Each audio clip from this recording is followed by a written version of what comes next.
Bonjour ou bonsoir tout le monde, j'espère que vous allez bien et que vous êtes confortablement installés pour cette nouvelle vidéo, car je compte bien vous faire souffrir. Tous. Ne me remerciez pas. Pourquoi je vous dis ça? Eh bien parce que le week-end dernier, j'ai pris l'initiative de visionner pour la seconde fois la série Malcolm, rien n'a changé. Vous êtes en train de vous demander, j'imagine, pourquoi j'ai fait ça? Eh bien je vais vous le dire. Ce qui m'a motivé à regarder une nouvelle fois cette série, ce sont vos commentaires.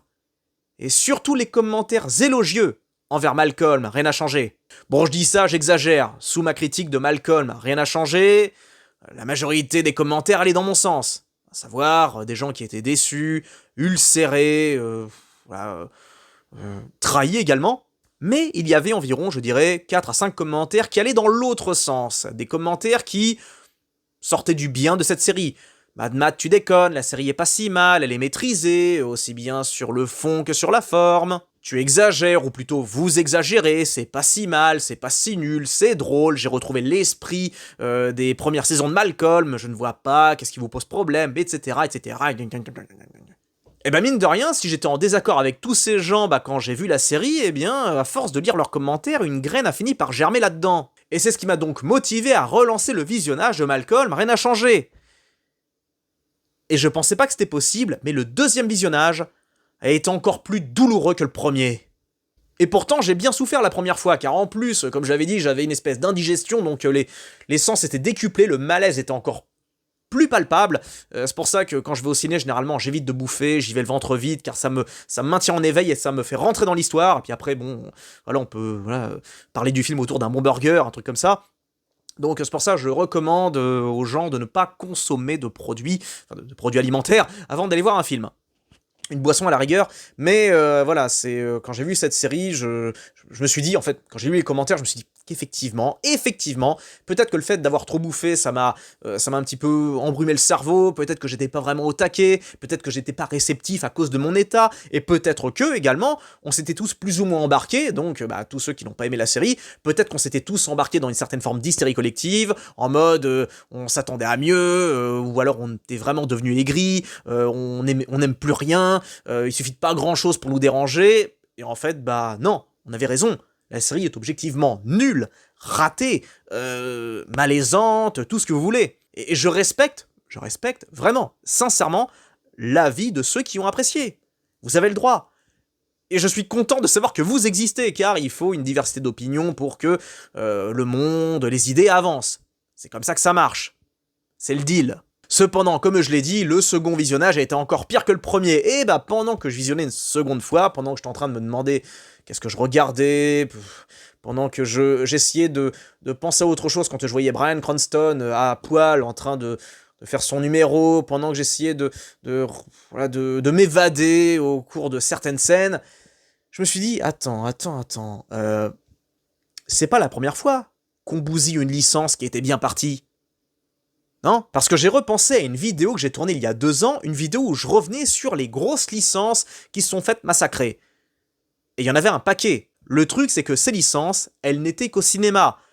Terminator, Robocop, Die Hard, Indiana Jones, Star Wars, que des films qui ont démarré avec un potentiel infini et qui ont fini par devenir ce qu'ils sont devenus.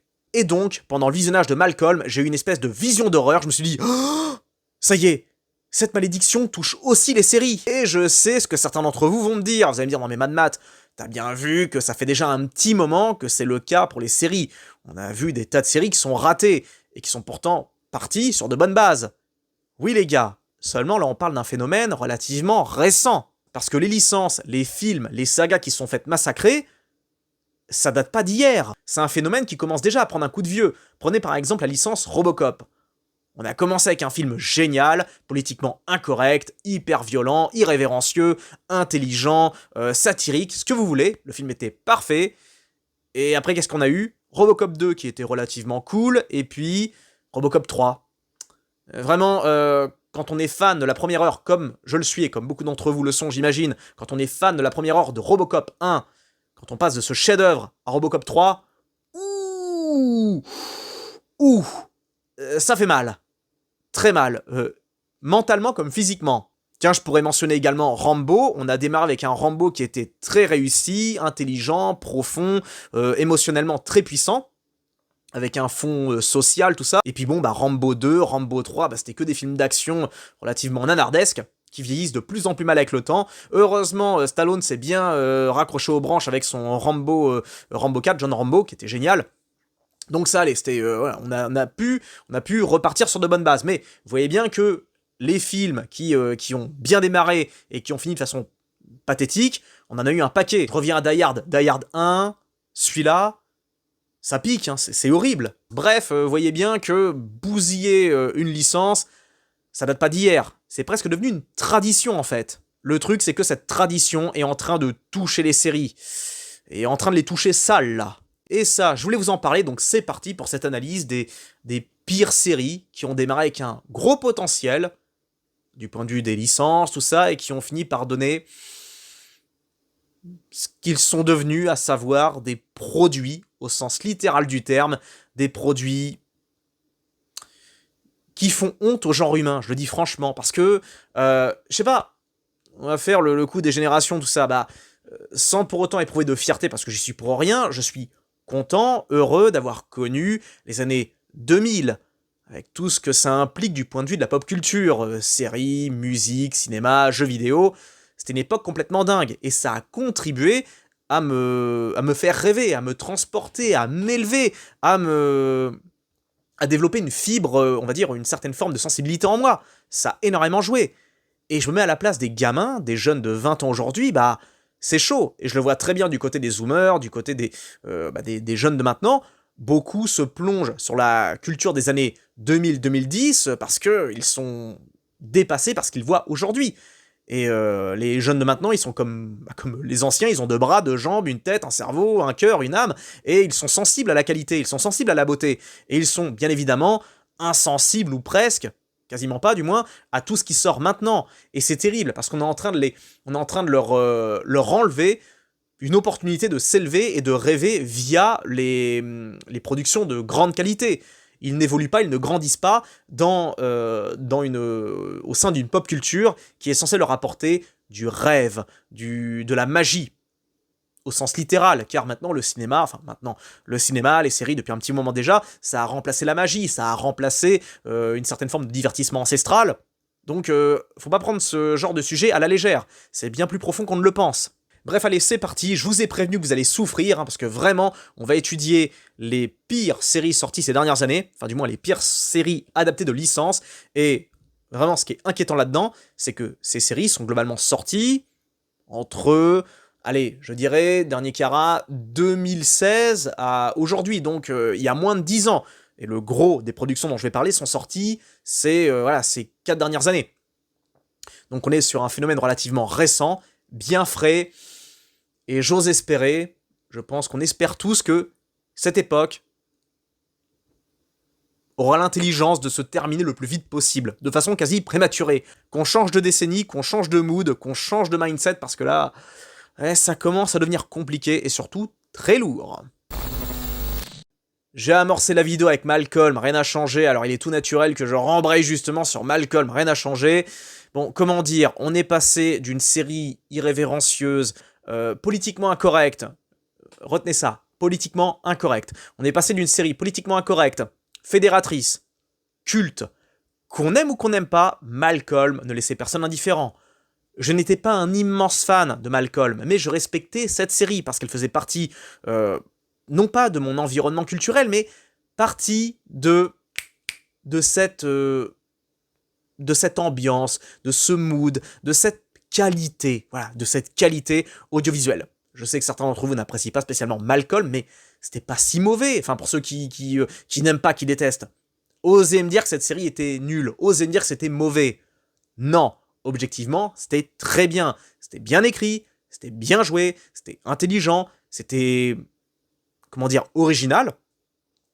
Je vois pas ce qu'on peut reprocher de concret à cette série. Je comprends qu'on puisse ne pas aimer d'un point de vue, voilà. Moi, par exemple, je vous le dis sincèrement, je n'apprécie pas Game of Thrones. Oui, je sais, je l'ai dit. Mais si je n'apprécie pas, c'est parce que ça se déroule au Moyen-Âge, dans un bail fantasy, c'est parce que ça me parle pas. Je déteste ce monde. Mais, je suis obligé d'admettre que c'est génial, à tous les niveaux. Visuellement, scénaristiquement, au niveau de l'acting, rien à dire.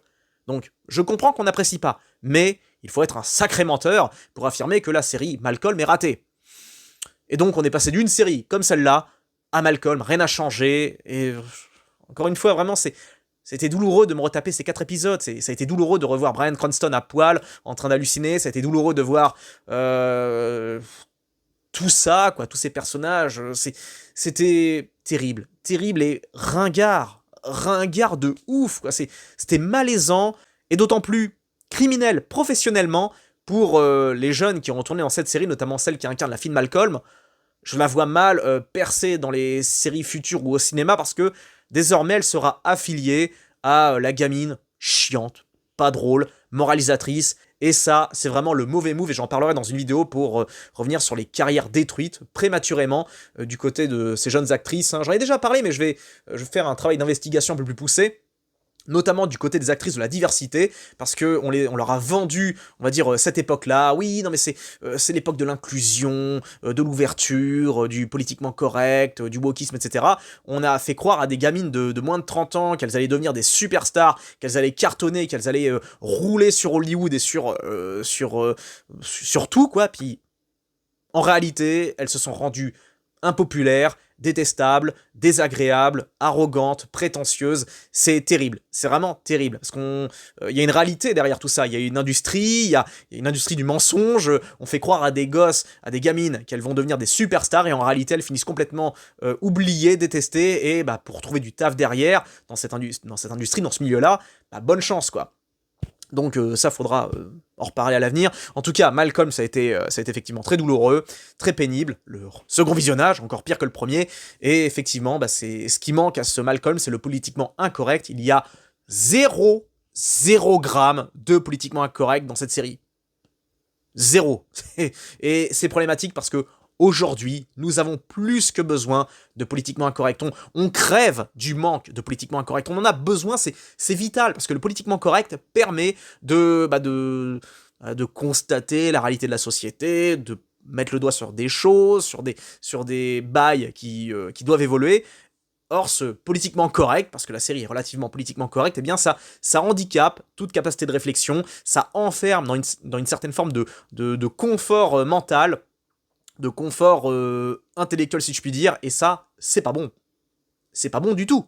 Bon, on a vu le cas Malcolm, maintenant il faut qu'on parle d'une autre série qui avait très bien démarré et qui est en train de couler, mais comme jaja, c'est The Boys, la licence The Boys. Qu'est-ce que c'est en train de devenir? Je suis en train de regarder, comme beaucoup d'entre vous, la saison 5, et je dois dire que l'enthousiasme, il est plus tellement là. Hein. On est très très loin de ce qu'on a vu dans la première, la seconde et même la troisième saison, que je trouve trop sous-coté. Je trouve que la troisième saison est très bien, avec un très, très bon boulot d'écriture par rapport au Protecteur et son relationnel avec Stan Edgar. Il y a beaucoup de choses à dire sur la saison 3. Et il s'est passé un truc à partir de la saison 4, j'en parlais avec des Russes sur Twitter, ça qui est génial avec X maintenant, pardon, anciennement Twitter, c'est qu'on peut parler avec tout le monde, dans le monde entier, c'est traduit automatiquement, et j'en parlais avec des Russes qui se plaignaient par rapport à The Boys, et je disais, mais il s'est passé un truc à partir de la saison 4, c'est devenu beaucoup plus cheap, moins impressionnant, plus pathétique, Il s'est passé un truc, quoi. Et ils m'ont tous dit oui, c'est vrai, et même du point de vue visuel, il y a quelque chose qui a changé. Remater les 3 premières saisons de The Boys, ça faisait cinéma, surtout la première et la deuxième saison. Il y avait un côté blockbuster à gros budget, quoi. Et je sais pas, à partir de la saison 4, c'est devenu un quasi-téléfilm, quoi. Il y a un truc qui s'est passé, vraiment médiocre à tous les niveaux, quoi. Scénaristiquement, au niveau de l'acting, même, ils sont tous insupportables. Le Protecteur, même lui, je trouve qu'il en fait des caisses, les deux, ils cabotinent maintenant, et ils l'ont passé de machine à tuer, on va dire inquiétante et imprévisible, à un personnage pathétique qui, en soi, suit un cheminement raccord, mais je trouve qu'Anthony Starr, il commence à devenir lourd, quoi. Et ça m'embête de le dire, même, il est toujours bon, mais on est loin de ce qu'on a vu, on est loin de ce à quoi il nous a habitués dans les premières saisons. Et il aurait très bien pu garder ce tempo, quoi. Il aurait pu je pense, mieux le gérer, mais compte tenu de l'actualité, etc., il fallait à tout prix rendre le Protecteur ridicule à un niveau extrême pour justement accoler la comparaison avec Trump. Donc voilà, on a compris la musique, on a compris la manœuvre. Et donc, d'un point de vue qualitatif et scénaristique, la saison 4 de The Boys a été complètement foirée parce qu'ils ont voulu se calquer sur l'agenda politique du moment, donc les élections, etc. Donc ils ont Voilà, il y a plus de nuances, plus rien, on y va à fond du point de vue de la démagogie. Et il faut pas oublier à ça la série spin-off Gen V, qui sert strictement à rien. Je sais que les jeunes, ils apprécient, parce que naturellement, tous les gamins aiment bien les teen movies, les teen séries, les teen TV shows, tout ça. J'entends, mais globalement, qui s'en rappelle? J'en parlais avec des zoomers, justement, ils m'ont tous dit « Ouais, c'était génial, machin ». Je dis « Ok, de quoi tu te rappelles? Sors-moi 2-3 scènes qui t'ont marqué. » Voilà, bon bah si tu t'es pas foutu de te rappeler de au moins 3-4 scènes sur une saison de 8 épisodes, on sait qu'il y a un problème, quoi.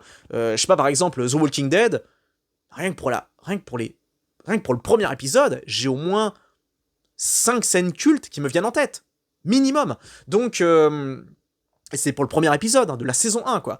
Et donc, d'ailleurs, Gen V est tellement foireux que ils ont annulé la saison 3. Quoi. Voilà, c'est à la fin de la saison 2, bim, on annule. Alors a priori, ils voudraient faire un Vout Universe, donc une espèce d'Avengers version super, mais ce sera nul parce que la série s'est tellement embriquée dans du politiquement correct, donc à savoir, ils ont trahi complètement l'essence des premières saisons que c'est mal barré, quoi. Et je pense qu'ils pousseront pas, quoi, parce que tout le monde est dégoûté de la 5e saison. Enfin, beaucoup la considèrent meilleure que la 4e, mais ça vole pas haut, quoi. Et j'attends de voir la suite. Perso, je suis pas du tout, je suis moyennement enthousiaste. Et non, c'est compliqué pour The Boys. Hein. Et vraiment, c'est douloureux parce qu'on est parti d'une bonne série qui était relativement chill, c'était 50-50, quoi. Ça pouvait aussi bien plaire aux gens de droite que des gens de gauche, parce que naturellement, la série se veut politisée à mort, mais là, enfin, se voulait politiser, mais juste ce qu'il faut. Et à partir de la saison 4, boum, boum, boum, boum, boum, on sent bien que ça s'adressait qu'à une catégorie, que ça visait une strate en particulier. Enfin, ça a perdu toute son essence, et c'est ce qui a coûté, on va dire, la postérité de The Boys. Car maintenant, c'est devenu une série has-been, ratée, ringarde et dépassée, quoi, tout simplement. Il ne restera rien concernant la saison 5, nous verrons, mais c'est mal parti. Mais en tout cas, la saison 4, tout le monde l'a oublié. Et il ne restera justement que les premières saisons, donc à savoir les meilleures, les plus qualitatives. Et c'est vrai qu'on est une espèce de bleu à l'âme quand on pense à ce que c'est devenu par la suite. Et je ne parle même pas de Gen V, encore une fois. Pareil, aucun intérêt, qui se rappelle de la saison 2. J'ai tenu, je crois, 5 minutes à peu près. C'est mon record. Donc voilà, c'est là aussi une licence bousillée. Ça me dégoûterait presque de découvrir le comics. J'ai lu les premières pages, ça m'a bien fait marrer, mais là j'avoue que je me demande si je devrais pas manier justement de lire le comics pour pas être trop déçu si je vois que voilà. Donc de toute façon, j'en reparlerai de The Boys, hein, quand la saison 5 sera terminée, je ferai un topo général, parce que vraiment ils s'emmerdent pas du point de vue du scénario, du point de vue des idées, du point de vue même de la cohérence. Je veux dire, dans la saison 3, à la fin, Butcher et le protecteur Sally ensemble pour défoncer le petit soldat pour sauver Ryan, et là dans la saison 5, Butcher le pousse au suicide et Homelander veut le bousiller, quoi. Donc c'est quoi cette... Me parlez pas d'évolution de personnage, c'est un gamin, c'est un gosse. On parle pas de Walter White, on parle d'un gosse, d'un gamin qui se cherche, qui est mal dans sa peau, qui se fait manipuler, voilà, c'est... Mais j'en parlerai. Donc The Boys, grosse giga déception, surtout pour moi qui misait beaucoup sur cette série, qui finalement, on a été trahi, quoi. Le public de The Boys a été trahi, j'ai pas d'autres mots. Qu'est-ce qu'on a d'autre en stock? Parce qu'il y en a beaucoup. La série Sherlock Holmes, Young Sherlock Holmes. Qu'est-ce que c'est que ça, quoi? Sérieux, mais j'ai tenu un épisode et demi et je me suis dit, mais quel intérêt, quoi. Il y avait quelques bonnes idées, mais qui vraiment pesaient pas bien lourd. Des bonnes idées qui sont incomparables avec ce qu'on a vu dans le Sherlock Holmes de Guy Ritchie. Ce qu'on m'a reproché de dire Guy Ritchie, excusez-moi les gars. Donc Guy Ritchie nous avait proposé sa version de Sherlock Holmes dans les années 2000-2010, fin 2000, début 2010, et c'était génial. Le 2 était, un peu moyen. Le truc, c'est que la photographie était tellement soignée qu'on pouvait pardonner sans problème les quelques couacs scénaristiques, quoi. Donc on est passé de Sherlock Holmes, les films, donc une saga avec un potentiel immense. J'aurais tellement voulu voir un Sherlock Holmes 3, voir un Sherlock Holmes 4, il aurait su... Voilà. Guy Ritchie avait juste à reprendre la trame des bouquins, garder son énergie, garder son esthétique, et ça aurait été parfait. Au lieu de ça, non, il s'est embarqué dans un autre délire, sortir un film tous les 6 mois, et des séries parfois géniales, parfois osef, et c'est cool, il nous sort Mobland, c'est génial, mais en même temps, il nous sort Young Sherlock Holmes, série que tout le monde a oublié déjà, je crois. La série est sortie il y a moins de 2 mois, plus personne n'en parle. Donc tout ça pour ça, quoi. Et à part via l'IA générative, j'ai aucun espoir concernant un Sherlock Holmes 3, parce que bon, bah, Robert Downey Jr., il a passé la soixantaine, il se fait vieux, Jude Law pareil, ça va être compliqué, quoi. Faudra faire un Sherlock Holmes qui se déroule, début 1910, donc on quittera l'époque industrielle, tout ça, ce serait... Bah, c'est chiant, quoi, c'est chiant, on passe à côté de quelque chose, et moi, personnellement, ça me fout le seum. Quand on pense à Saga qui a bien démarré, qui a fini complètement ravagé, difficile de ne pas penser à ce qui est devenu Star Wars. La guerre des étoiles est sans aucun doute l'une des licences les plus dramatiques de l'histoire, j'ai pas d'autres mots parce que je repense à cette vidéo où on voit George Lucas qui signe un contrat avec Disney pour refourguer sa licence, quoi.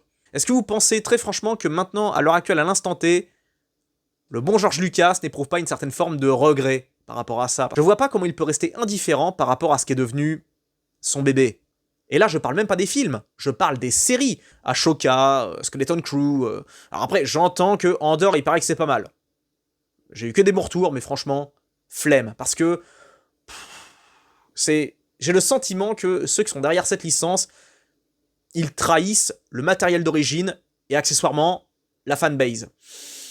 Et donc, d'un point de vue moral, je me vois mal regarder Andor, parce que c'est comme cautionner ça, quoi, c'est cautionner le reste, et j'ai pas envie de cautionner Ashoka, Skeleton Crew. J'ai regardé des extraits, je me suis dit, mais c'est pas possible, je pense que regarder Star Wars, c'est à peu près équivalent à la même sensation que quand on a vu, je pense, le Titanic sombrer, quoi. Imaginez, vous êtes un survivant, un matelot, je sais pas quoi, vous êtes sur le canot de sauvetage, vous êtes en train de grelotter de froid, et vous regardez le bateau en train de sombrer, et vous vous dites dans votre tête, mais comment on a pu en arriver là? Bah, Star Wars, c'est pareil, comment on a pu en arriver là? Comment on a pu arriver à un tel niveau de naufrage? Je vous demande. Pour autant, en termes de naufrage, à côté de ce dont je vais vous parler, je trouve que Star Wars, encore, s'en sort pas trop mal. Parce qu'il y a il y a une variante de Star Wars, si je puis dire, une variante qui me parle davantage, et qui a fini par sombrer, mais au sens littéral du terme. Vous savez, Star Wars, ça a été une sorte de lente descente aux enfers. C'est venu progressivement. Je sais que parmi vous, il n'y a pas beaucoup de fans de... Si, il peut y en avoir quand même quelques-uns. De la menace fantôme, de l'attaque des clones, tout ça. Bon, objectivement, c'était pas des mauvais films. Faut pas déconner. C'était pas mal. Après, ce qui a suivi, c'était compliqué. Et les séries ont bien achevé le game, mais ça a pris du temps. Ça a pris du temps pour s'effondrer. Alors que la licence Star Trek, ça a été vertigineux. Les derniers films étaient très bons, rien à dire là-dessus, j'ai été agréablement surpris. Par contre, la série qui est sortie dernièrement, série que je peux même pas vous nommer, j'ai vu des extraits, j'ai lancé quelques épisodes. J'ai même pas de mots pour décrire ce que j'ai vu, quoi. C'était profondément moderne. Au sens 2020 du terme, hein, je veux dire, au sens maintenant, quoi. Donc, comment dire... Bah, sans commentaire, vraiment, Et pourtant, au début, on voit un acteur comme Paul Giamatti, donc un gars qui sait choisir des bons projets, Même des gars comme lui se retrouvent à jouer là-dedans, quoi. C'est dramatique, c'est déprimant. Et ouais, Star Trek, personne n'en parle, mais sachez-le, ça existe, cette nouvelle version. J'ai regardé 2 épisodes et... naturellement, c'est hors de question que je continue, mais... On part d'une série phare des années 60, cultissime, qui a su fédérer une fanbase énorme, une fanbase en plus de fans de science-fiction intello. C'était un petit peu les anti-Star Wars, quoi. C'était un petit peu le Star Wars version comment dire, geek, comment dire, codeur, avec une certaine... Enfin, ingénieur, tout ça, quoi. Côté Star Wars, c'est plus, on va dire, les mecs chill, un peu comme moi, quoi. C'est-à-dire, bon, voilà, on aime bien l'action, on aime bien l'aventure, on aime bien le rêve, etc. Star Trek, c'est un peu plus philosophique, c'est d'un autre mood, un petit peu comme Dune, dans un sens, et quand on voit ce qu'ils en ont fait, là aussi, c'est encore plus criminel, quoi. Donc on est passé de films qui étaient très bien à ça, quoi. Et donc, c'est pas comme Star Wars qui a descendu progressivement, comme ça.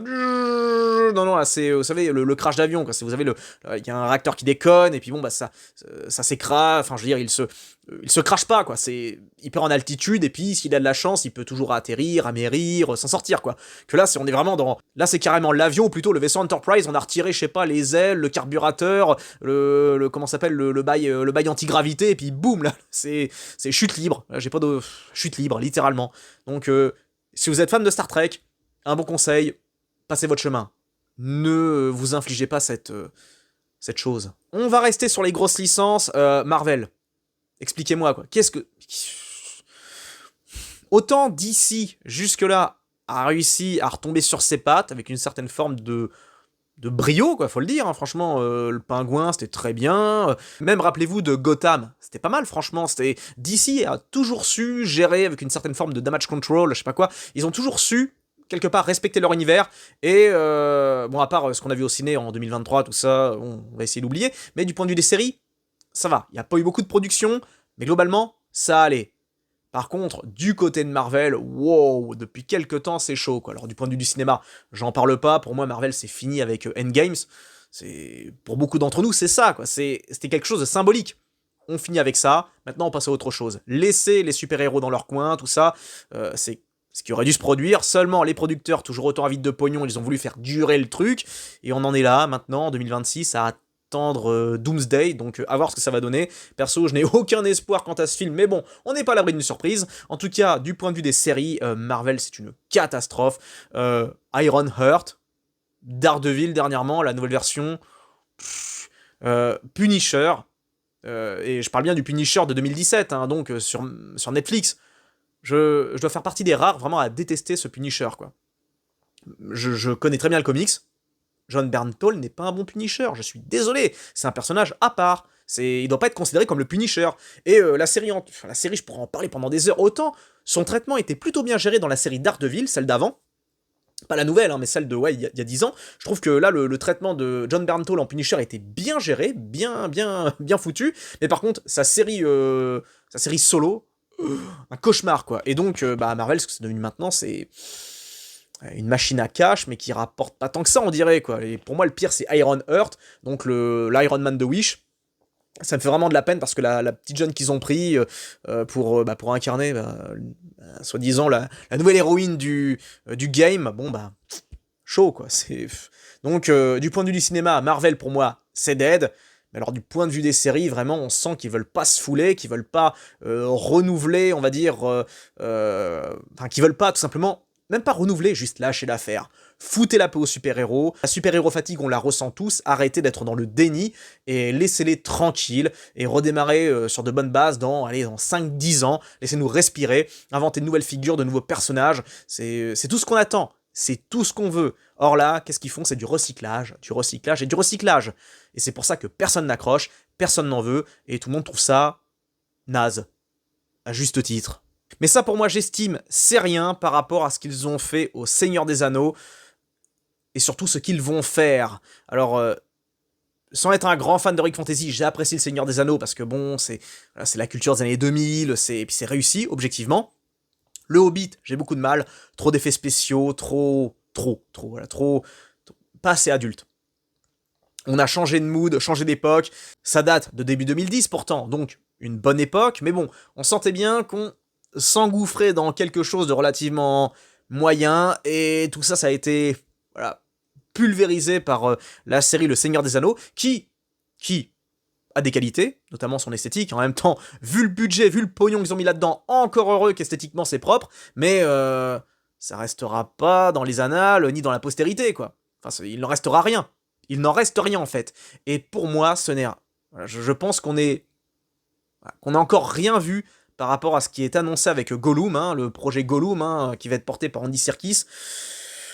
Wow, là franchement j'ai peur, j'ai même très peur, et voilà, on a vu par exemple le dessin animé là, que j'ai vu des extraits, j'ai pas du tout accroché, enfin c'est... Touchez à rien, quoi, laissez le premier film, enfin, tout... On a les premiers films, c'est bon, à la rigueur, si vous devez vous atteler au Seigneur des Anneaux, eh bien, laissez faire l'IA, laissez l'IA générative adapter le Silmarillion, des trucs comme ça, parce que je pense qu'on a personne qui fait l'affaire à l'heure actuelle, donc laissons une entité supérieure, une intelligence supérieure s'occuper de ce genre de projet, parce que là, on n'a personne en magasin qui est capable de produire quelque chose qui est juste correct, du point de vue de cette licence, donc arrêtons les frais, arrêtons le massacre. J'étais pas tellement chaud pour en parler parce que c'est du jeu vidéo, mais le devoir moral me pousse à le faire. The Last of Us.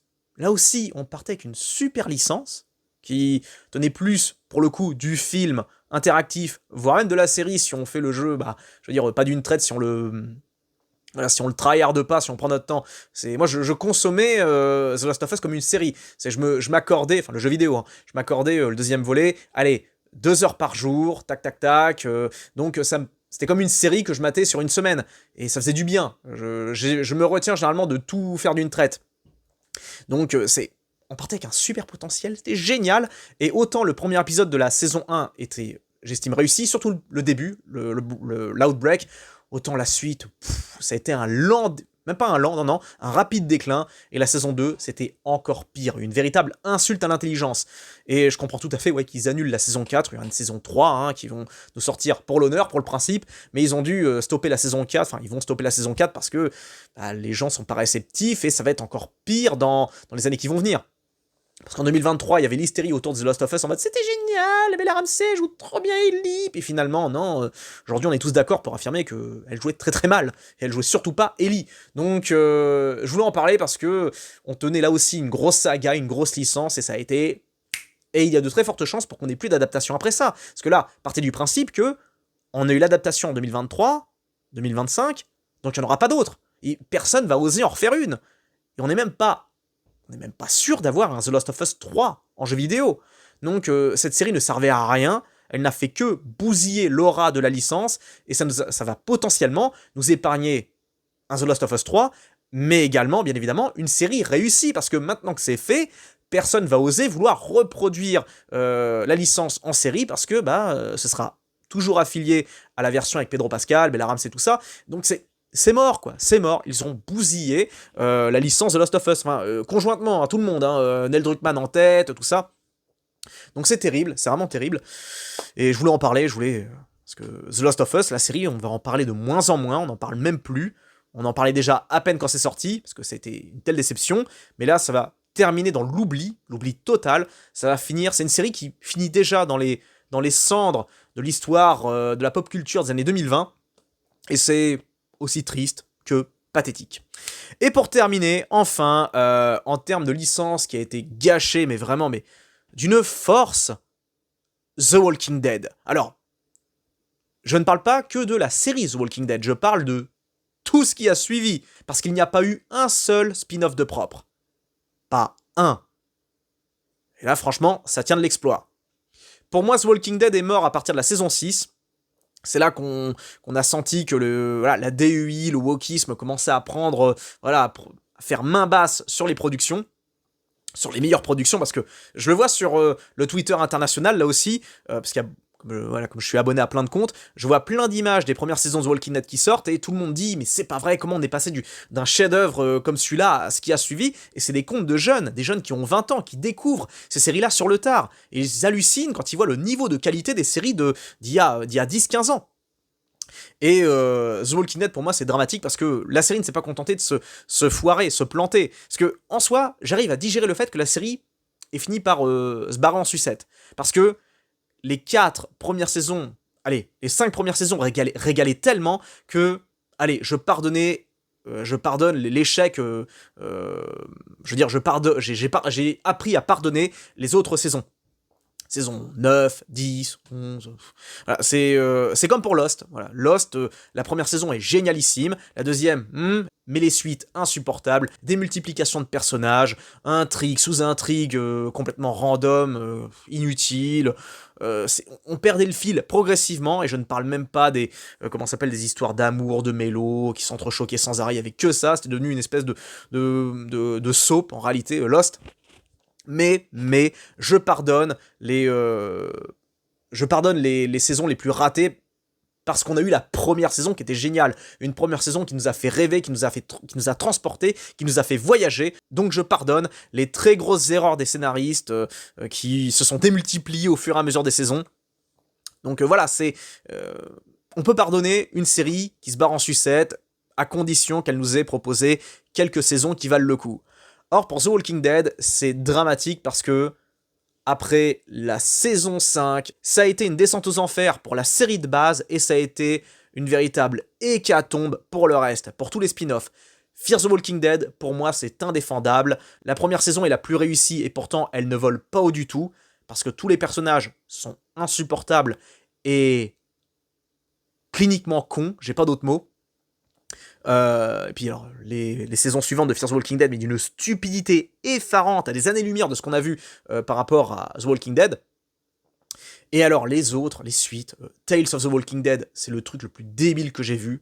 The Walking Dead, The World Beyond, alors ça, mais quel enfer, quel enfer. Alors, pareil, là aussi, la saison 3 a été annulée parce que c'était tellement nul. Ils ont, déjà, les premiers retours de la première saison étaient catastrophiques, mais pour l'honneur, ils ont sorti une deuxième saison, par dépit, qui était tout autant flingué, et vraiment, The World Beyond, c'est un cas d'école, donc à savoir, des ados, des gamins, qui n'ont aucune expérience de combat, qui sont lancés dans un monde post-apocalyptique et qui se démerdent mieux que des darons de 30, 40, 50 ans qui ont de l'expérience, qui sont rompus au combat, je veux dire, à la survie. Non mais, c'est insupportable. Et ça, c'est propre à l'époque, hein, vraiment. On était vraiment dans le pic, dans l'œil du cyclone de la DEI, du wokisme, tout ça. Donc, il n'y avait rien de propre qui pouvait en sortir. Vraiment, je vous invite à remater juste le premier épisode de The World Beyond, mais c'est édifiant, quoi. Vous comparez cet épisode-là avec n'importe quel épisode de la saison 1, 2, 3, 4 de The Walking Dead, c'est le jour et la nuit, quoi. Donc on a eu The World Beyond, Tales of the Walking Dead, hein, ouais, j'en ai parlé, hein, qui est catastrophique, vraiment, c'est le truc le plus con que j'ai vu, qui est sorti un peu plus tard, je crois en 2023, 2022. Également, on a eu Daryl Dixon, là aussi, insupportable, j'ai pas d'autres mots. En plus, la première saison se déroule en France, où les Français sont sapés comme des résistants de la Seconde Guerre mondiale, où sont tous catholiques, croyants ou complètement cinglés. Sans parler de l'épisode où on voit les Parisiens qui continuent à faire la teuf alors que c'est l'apocalypse, c'est foutu, y a plus rien. C'est débile à un niveau délirant, et c'est même pas débile en mode cool. Non, c'est débile en mode ça se prend au sérieux, c'est atroce. Également Dead City. Je me demande encore l'intérêt de sortir ce truc. Pourtant, il y a un bon potentiel. L'idée de situer l'histoire à New York avec Negan, c'est cool, mais son duo avec Maggie, j'y crois pas une seule seconde. Et je trouve que les deux ont une très mauvaise alchimie, ça tourne trop. Ils vont finir par se foutre ensemble ou quoi? Je veux dire, c'est. Là, ils annoncent une saison 3, en plus, ça n'en finira jamais. Et on a eu également The One Who Lives avec le retour de les retrouvailles de Rick Grimes et Michonne. Retour auquel personne ne croyait, série là aussi complètement débile. Vraiment, j'ai perdu des points de QI devant ces trucs-là, devant tous les spin-offs de The Walking Dead, et c'est pour moi le plus douloureux parce que on partait avec un super matériel de base, super matériaux, donc les comics et les premières saisons, et ça a été gâché. Une licence complètement gâchée qui a été massacrée et qui n'a de cesse que de nous faire souffrir, nous, les fans de la première heure de The Walking Dead. Parce que oui, ça fait mal de voir qu'une série aussi qualitative a pu autant sombrer aussi profondément dans une médiocrité, mais qui est tout simplement indescriptible. Voilà, j'ai pas d'autres mots, c'est indescriptible. C'est pour moi volontaire d'avoir autant bousillé une licence comme ça. Je vois pas comment ça peut être fait autrement que volontairement. C'est diabolique, hein, c'est... parce qu'on est parti d'une série mature, intelligente, pour adultes, avec du fond, avec un sens, à ça. Voilà. Bon allez, c'est bon, je m'arrête là, Désolé effectivement de vous avoir fait souffrir, hein, je pense que ça vous a fait du mal de vous remémorer tout ça. Et je pense que du point de vue des séries, c'est pas fini. Autant du point de vue du cinéma, on s'en sort pas trop mal ces dernières années, enfin ces derniers mois, je veux dire, 2026, en termes de cinoche, ça va, c'est même très bien par rapport à 2025, 2024, tout ça, c'est presque incomparable. Je trouve qu'on a de bien meilleurs films. Par contre, niveau série, si en 2024 on était pas mal, là j'ai l'impression qu'on s'engouffre vers un nouveau Dark Age, encore pire que ce qu'on a vu du point de vue du cinéma, parce que là on nous annonce un reboot de La Petite Maison dans la Prairie, un reboot de Robocop, un reboot de comment ça s'appelle, d'Alerte à Malibu. Ouais, vas-y, ça commence à devenir stressant là, donc attendez-vous au pire, préparez-vous. Heureusement qu'on a les spin-offs de Game of Thrones pour relever le niveau. Donc voilà, on touche du bois, c'est bon, mais malheureusement, cette série, enfin cette licence, fait exception, quoi. Et les exceptions, malheureusement, comme je le dis souvent, comme je le dis tout le temps en fait, ça ne donnera jamais des généralités. Je vous dis à très bientôt, prenez bien soin de vous, je vous aime, ciao.